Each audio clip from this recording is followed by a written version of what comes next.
Okay, we're back. First video messed up. So, you were saying how you always wanted to be an artist? Yeah, I always wanted to be a comic book artist, and it was the only thing I really wanted to do. I couldn't think of anything else that I would enjoy as much, so that was my goal, and that was what I went after. Cool. Do you have any particular favorites, or are you just a fan of everything in general? I like to tell stories and pictures. That's kind of what drew me to the whole idea of doing this, and I really enjoy that because it's so difficult, and there's so many different ways to do it that you never get good enough. You're always trying to get better. Have you, when you tell your stories through your artwork, was there one that stuck with you throughout the years that... Yeah, I did a book called A Batgirl Adventure with writer Paul Dini, who you may know was a big part of the Batman animated series. And I worked with Paul. The difference this time being Paul was tied up on the TV show, so he didn't have time to write a full script.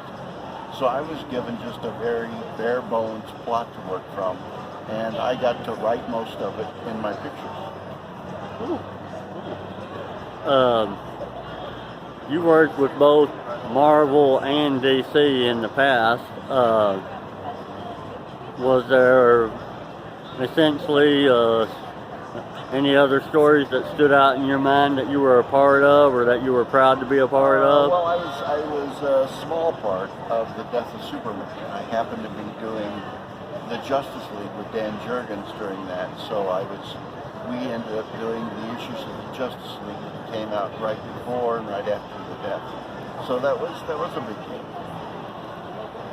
Now, you say you've never seen the animated films that have came out of the death of Superman, which was Superman Doomsday? No, never did. To me, it's enough that I read the comic. I really don't need to see it in animation to enjoy it. It's not going to make me enjoy it anymore. It's still going to be what it was in the story itself. Yeah, I mean, it's not going to end any different. So yeah. I just, enjoyed the comic and left it at that. Do you appreciate that it's been turned into an animated format, though? Oh, yeah, absolutely. I mean, there's a lot of work that goes into this, and a lot of really good people work on it. It's just that I kind of wonder why do that? Why take something that's already been done and then adapt it? Why not create a new story? I don't know that turning it into animation makes it any better.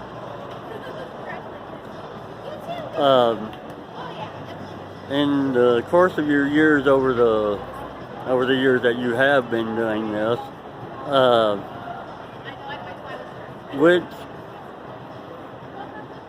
what I'm trying to say, which would be your favorite book that you've worked on, if you do have an actual favorite?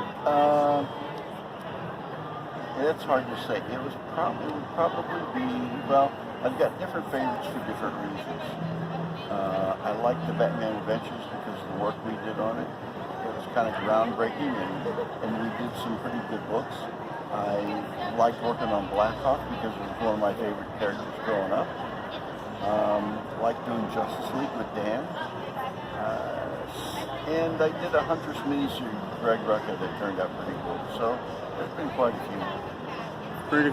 Pretty cool resume that you have under your belt for everything you've ever worked on. Well, I got a lot of opportunities, I was lucky in a lot of instances to be in the right place at the right time when people asked me to do it. So I wish I could take more credit, but it's mostly just being lucky. Is it hard when you're working on a book such as Justice League to not really concentrate but focus on who all you're drawing, who's all with the team at that time? Not really. I mean, any book you do, if you're a professional and you do it a lot, you kind of go into a zone, kind of like an athlete does, and everything that's around you kind of blurs, and you're just focused on the job. And if you're working on something that was fun to do, like the Justice League, it's even easier to get to that point where everything else just kind of, fades away, and you're just focused on the story. You spent time during the Superman celebration at Metropolis, Illinois. Right. Have you ever been able to go in and visit the museum and other stuff? Yeah, a couple times, in fact, and it's amazing. I find it hard to believe that he's been able to amass all that stuff over the years. It's a one-of-a-kind experience. Amazing stuff that they have in there, the individual pieces and everything. I myself am like a kid in a candy store. When I get in there, I don't ever want to leave when I get in there. So much stuff in there. I'm always afraid I'm going to miss something. You and me both.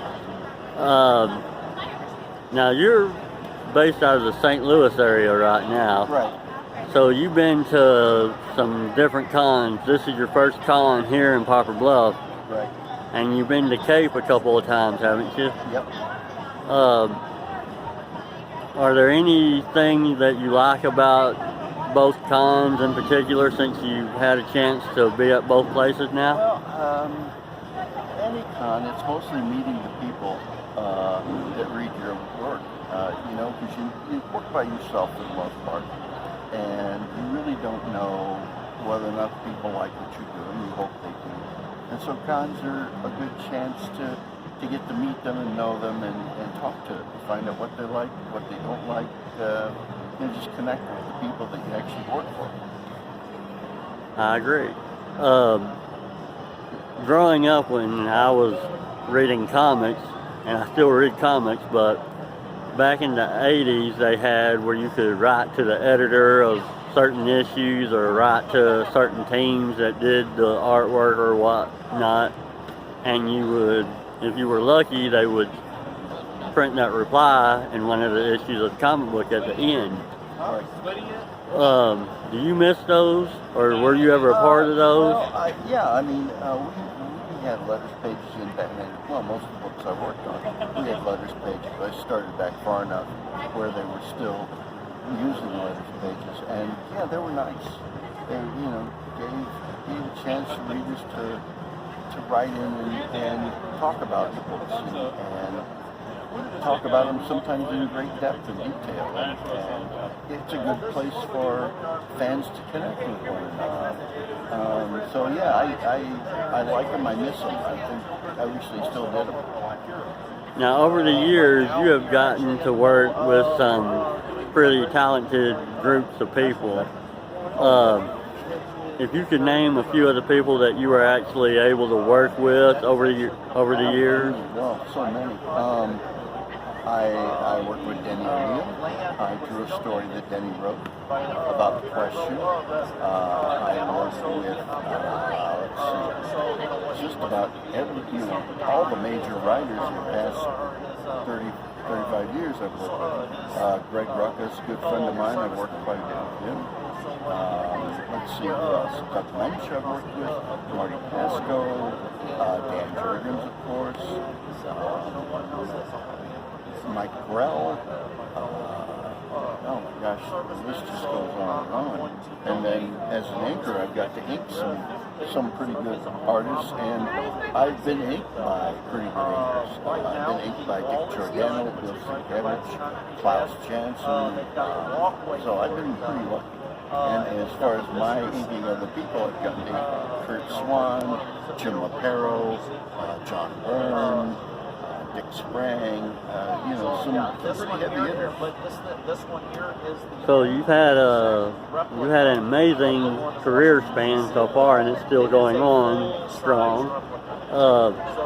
What would you say that you walked away with, like, life lesson experience? What would you say was your biggest life experience walking away from this? I guess the most important thing I learned doing comics was that if you work at a job you love, then everything else in your life pretty much falls into place.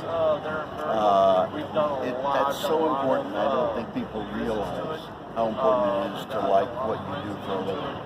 Because if you do, then you wake up in the morning and you never dread going to work. You always look forward to the next day. It gives you a better mood overall. I mean, you'll have bad days, of course, everybody does. But it's, for the most part, you're happy at your work. And then the rest of your life kind of falls into place. And you know, so it's, yeah, that's the thing I've learned. It's something I suspected, I didn't know for a fact, but that's the big thing I take away from it, is do something you don't love. Well, I appreciate your time doing this little video interview, and I hope you're having a great time here at Poplar Bluff Comic Con and SemoCon. Well, thank you. And it was great seeing you once again, my friend. Thank you for your time. So this is